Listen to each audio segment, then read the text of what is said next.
আবু সাহারা গোত্রের লোক বলে তুমি মুহাম্মাদের কল্লা কাটতে যাও?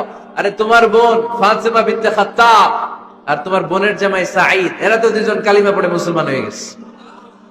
আরে মুহাম্মাদের কল্লা পরে কেটো, আগে ঘর সামলাও। যে ওমর, আগে ঘর সামলাও, পরে তুমি মুহাম্মাদের কল্লা কাটতে যাও।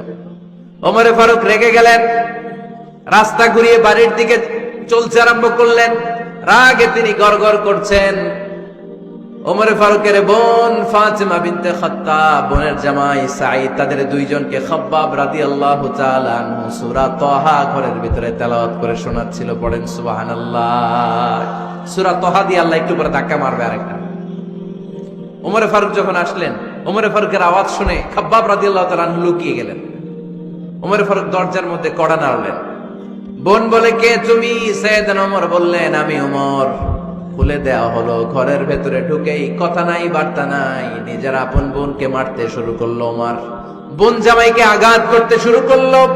মারতে মারতে নিজের কলিজার টুকরা বোনকে, বোনের জামাইকে সাইয়েদনা ওমরে ফারুক পিটাতে পিটাতে রক্তাক্ত করে ফেললেন। গা দিয়ে ফিনকি বের হয়ে যখন রক্ত বের হয়, সাইয়েদনা ওমরে ফারুকের দিলের মধ্যে মায়া তৈরি হয়ে যায়। সাইয়েদনা ওমরে ফারুক বললেন, আমার কলিজার টুকরা বোন আর বোন জামাই, তোরা কেন মুহাম্মাদের কথায় পাগল হলি? বুঝলাম না কেন মক্কার লোকগুলো পাগল পাড়া হয়ে সব মুহাম্মাদের দলে চলে যায়। কি এমন কথা মুহাম্মদ তোদের শোনায়? কি এমন বাণী তোদের শোনায় যে বাণী শুনে সব তোরা মুহাম্মাদের দলে চলে গেলি? কি আছে মুহাম্মাদের কাছে? কি কি জাদুটা? কি কি জাদু পেলি সেখানে? আমার একটু দেখা। বোন ফাতেমা বলে, না ভাই, ইন্নাকা রিজিস, তুমি নাপাক। লা ইয়ামাসসুহু ইল্লাল মুতাহহারুন, পাক পবিত্র না হয়ে আল্লাহর এই কালামে স্পর্শ করা যায় নাকি? আওয়াজ করে বলেন, স্পর্শ করা যায়? ভাই তুমি গোসল করে আসো, তাহলে তোমার হাতে তুলে দিব, তুমি পড়লেই বুঝতে পারবা কি আছে আল্লাহর এই কোরআনে। সুবহানাল্লাহ পড়েন। সাইয়েদনা ওমর ফারুক গোসল করে আসলেন। বোন এবার সূরা তাহা চামড়ার মধ্যে সূরাতু তাহার কিছু অংশ লিখে খাব্বাব রাদিয়াল্লাহু তাআলা আনহু লুকিয়েছিলেন। ওনার হাত থেকে সূরা তাহার অংশটা নিয়ে সাইয়েদনা ওমর ফারুকের বোন ওমর ফারুকের হাতে দিয়ে বলল, ভাই তুমি আসার আগে এই অংশটা সবাই মিলে তেলাওয়াত করছিলাম। ওমর ফারুকের হৃদয়টা তখন একেবারে নরম, কারণ আগে ধাক্কা খাইছে কয়টা? জোরে বলতে হবে। প্রথম ধাক্কাটা কিসের? হ্যাঁ, দোয়া। দ্বিতীয়টা হাক্কা, সূরার নাম হাক্কা দিয়ে দিয়েছেন আল্লাহ ধাক্কা। এবার দিবে সূরা তাহার ধাক্কা। ওমরে ফারুক হাতে নিলেন। খুব ভালো আরবি জানতেন, চমৎকার আরবির অর্থ বুঝতেন, কারণ আরবি ভাষাভাষী মানুষ। হাতে নিয়ে নজর দেওয়ার পরে ওনার চোখ দিয়ে দাঁড় দাঁড় করে পানি বের হয়ে গেল। ওমরে ফারুক আয়াতগুলোর দিকে তাকিয়ে পড়তে আরম্ভ করলেন। তাহা মা আনজালনা আলাইকাল কুরআনা লিতাশকা ইল্লা তাযকিরাতান লিমান ইয়াখশা তানজিলাম মিম্মান খালাকাল আরদা ওয়াস সামাওয়াতিল উলা। পড়েন সুবহানাল্লাহ। উনি পড়তে আরম্ভ করলেন, তাহা মা আনজালনা আলাইকাল কুরআনা লিতাশকা, এই কোরআনকে হতভাগা জাতি হিসেবে থাকার জন্য তোমাদের উপর নাজিল করি নাই। তানজিলাম মিম্মান খালাকাল আরদা ওয়াস সামাওয়াতিল উলা, এটা ওই রবের পক্ষ থেকে, ওই সত্তার পক্ষ থেকে নাজিল হয়েছে যেই রব জমিন তৈরি করেছেন, যেই রব বিশাল সুবিশাল আকাশও তৈরি করেছেন। সুবহানাল্লাহ পড়েন। সূরা তাহার এই চমৎকার অসাধারণ শব্দ গাঁথনি দিয়ে এই আয়াতগুলো যখন পড়তে আরম্ভ করলেন, ওমরে ফারুক আর নিজের উপর ব্যালেন্স রাখতে পারলেন না, আর ধরে রাখতে পারলেন না। এবার ডাইরেক্ট অ্যাকশন। এবার কি? এবার কি?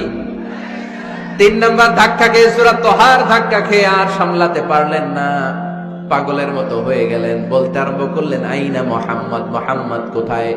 সাইয়েদনা খাব্বাব বললেন, বিশ্বনবী সাফা পাহাড়ের পাদদেশে দারুল আরকাম ইবনে আবিল আরকামের ঘরে বসে বসে লুকিয়ে লুকিয়ে কোরআনের দাওয়াত দিচ্ছে। ওমর, তুমি যদি মুহাম্মদ সাল্লাল্লাহু আলাইহি ওয়াসাল্লামের দেখা পেতে চাও, তাড়াতাড়ি দারুল আরকামের ঘরের দিকে ছুটে যাও।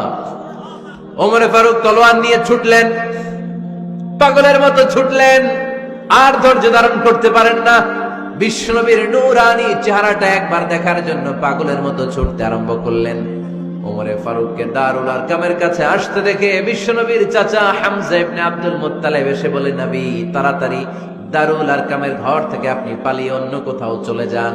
ওই যে ওমর ইবনে খাত্তাব নাঙ্গা তলোয়ার নিয়ে আপনার উপর আক্রমণ করার জন্য ছুটে আসছে গো নবী। বিশ্বনবী বললেন, ও আমার সাহাবারা, ও আমার চাচা হামজা, সবাই আপনারা সরে যান, ওমর রে আসতে দেন, ওমর রে বাধা দিয়েন না। কারণ কিছুদিন আগে তাহাজ্জুদের নামাজ পড়ে আমি আল্লাহর কাছে একটা বিশেষ দোয়া করেছি, আমার মন বলছে ওই দোয়াটা আল্লাহ কবুল করতে শুরু করেছে। ওমর ফারুক চলে আসলেন, এসে কোনো কথা নাই, চিৎকার দিয়ে বললেন, আশহাদু আল্লা ইলাহা ইল্লাল্লাহ ওয়া আশহাদু আন্না মুহাম্মাদান আবদুহু ওয়া রাসূলুহু। আমি সাক্ষ্য দিলাম আল্লাহ এক, অদ্বিতীয়, আল্লাহ ছাড়া কোনো ইলাহা নাই, নিশ্চয় আপনি মুহাম্মদ আল্লাহর বান্দা এবং রাসূল। সুবহানাল্লাহ পড়েন।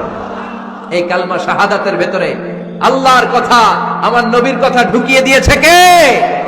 ঝিনুকের ভেতর লুকিয়ে থাকে যেমন মতি, ঝিনুকের ভেতর লুকিয়ে থাকে যেমন মতি, কালমা শাহাদাতে আছে আল্লাহর জ্যোতি, কালমা শাহাদাতে আছে আল্লাহর জ্যোতি। পড়েন, ঝিনুকের ভেতর লুকিয়ে থাকে যেমন মতি, ঝিনুকের ভেতর লুকিয়ে থাকে যেমন মতি, কালমা শাহাদাতে আছে আল্লাহর জ্যোতি, কালমা শাহাদাতে আছে আল্লাহর জ্যোতি। পড়েন আল্লাহু আকবার। ওই শাহাদাতের জ্যোতি সাইয়েদনা ওমর ফারুকের হৃদয়টারে উজালা করে দিল। দুনিয়ার সব ভয়কে পেছনে ফেলে এক আল্লাহর ভয়কে অন্তরে ধারণ করে আওয়াজ করে বললেন, আশহাদু আল্লা ইলাহা ইল্লাল্লাহু ওয়াহদাহু লা শারীকা লাহু ওয়া আশহাদু আন্না মুহাম্মাদান আবদুহু ওয়া রাসূলুহু। পড়েন সুবহানাল্লাহ। তিনটা ধাক্কা। কয়টা? সবাই বলতে হবে কয়টা? প্রথম ধাক্কাটা দোয়া, দ্বিতীয় ধাক্কা হাক্কা, তৃতীয় ধাক্কা সূরা তাহা। তিনটা ধাক্কার মাধ্যমে সাইয়েদনা ওমর ফারুককে মুসলমানদের লিডার বানায় দিল কে? ওমর ফারুক কালিমা পড়ে মুসলমান হয়ে গেছে। মুসলিম সাহাবাদের মধ্যে আনন্দের বন্যা বয়ে গেল। বিশ্বনবী খুশি হয়ে গেলেন, আল্লাহ শুকরিয়া করলেন, আল্লাহ তুমি আমার দোয়া ফিরিয়ে দাও নাই, আমি বলেছি দুজনের একজনকে চাই, তুমি ওমর ফারুককে দান করেছো। পড়েন আলহামদুলিল্লাহ। এবার ওমর ফারুক বিশ্বনবীর প্রশ্ন করলেন, নবী আলাসনা আলাল হক, আমি প্রশ্ন করি উত্তর দেন, আমরা কি সত্যের উপর নাই? বিশ্বনবী বললেন, বালা ওমর, আমরা এই সত্যের উপরে আছি, আমাদের কোরআন কি সত্য নয়? বিশ্বনবী বললেন, কোরআনও সত্য। আমাদের রব আল্লাহ কি সত্য নন? বিশ্বনবী বললেন, সত্য। ওমরে ফারুক বললেন, তাহলে ফিমাল ইখতিফা, তাহলে লুকিয়ে লুকিয়ে আর গোপনে দাওয়াতি কাজ কেন? আপনি সত্য নবী, কোরআন সত্য কিতাব, আমার রব আল্লাহ সত্য, আর আমি ওমরও কালিমা পড়ে মুসলমান হয়ে গিয়েছি, তাহলে ফিমাল ইখতিফা, আর লুকিয়ে লুকিয়ে কোরআনের দাওয়াত দিবেন কেন? বের হন, মক্কার শহরের মাঝখানে চলে আসেন, চিৎকার করে আমরা আল্লাহর নামের ঘোষণা দেব। বিশ্বনবী বললেন, না ওমর,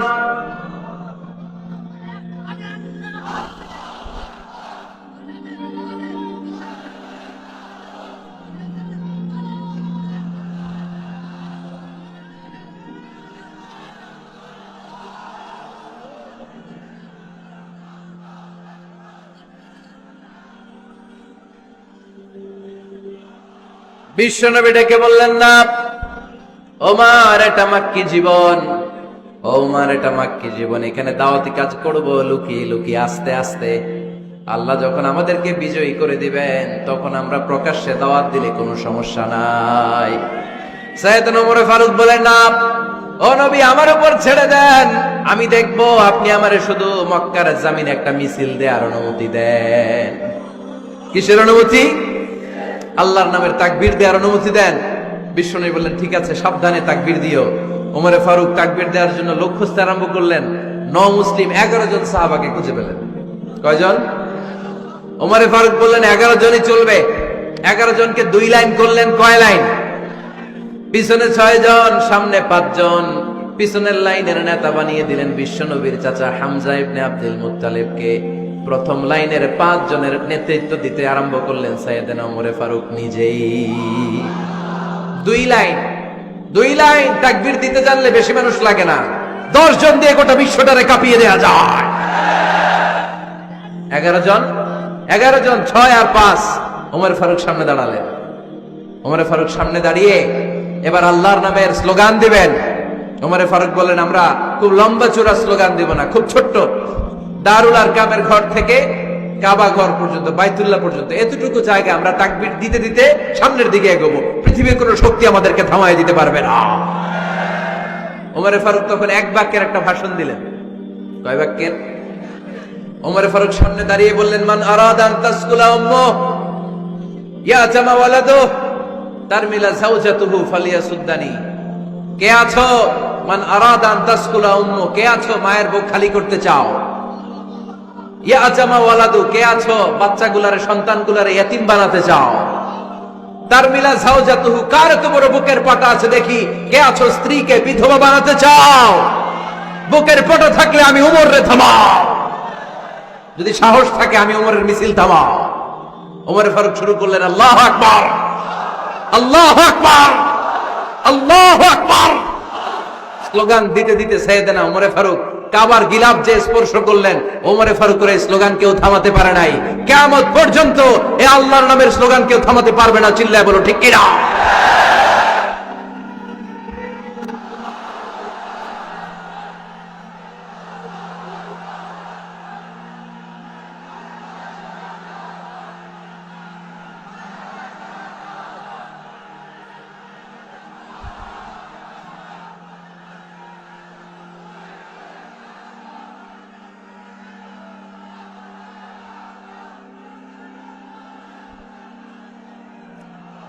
ওমর ফারুকের স্লোগান সেদিন মক্কায় কেউ থামাইতে পারছিল?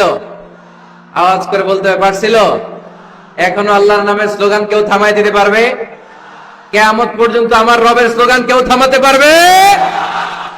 পারবে না। ওমর ফারুক স্লোগান দিলেন।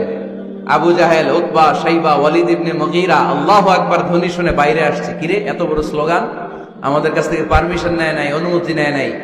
অনুমতি নেওয়া ছাড়াই স্লোগান শুরু। বের হয়ে দেখে মিছিলের সামনে ওমর। ওমরে ফারুককে দেখে আবু জাহেল দিছে 1 দৌড়, উতবা দিছে আরেক দৌড়, সাইবা দিছে বহু দৌড়। সুবহানাল্লাহ পড়বেন না? এর জন্য ওমর বেশি লাগে না, ওমর লাগে 1 জন। চিল্লায় বলতে হবে, ওমরে ফারুক লাগে কয়জন? 1 জন। ওমরই গোটা বিশ্বের চেহারা পাল্টে দিতে সক্ষম। চিল্লায় বলেন ঠিক কিনা? গোটা বিশ্বে মুসলমানদের আছে করুণ অবস্থা। আমাদের কোনো সেন্ট্রাল লিডারশিপ নাই। আমাদের মুসলিম দেশগুলোরে এক করে রাখবে, ভাইয়ের মতো রাখবে, আমাদের স্বার্থ নিয়ে কথা বলবে, এরকম নেতা আমাদের নাই। ঠিক কিনা? আমরা সেই ওমরে ফারুকের অপেক্ষায়, আমরা সেই ইমাম আল মাহাদির অপেক্ষায়, যার একটা হুঙ্কারের আহ্বানে গোটা বিশ্বের সব মুসলমান এক প্ল্যাটফর্মে চলে আসবে। ওইরকম নেতা 1 জন লাগবে। কয়জন? গোটা মুসলিম উম্মাহকে একত্রিত করার জন্য 1 জন ওমরই যথেষ্ট। ঠিক কিনা?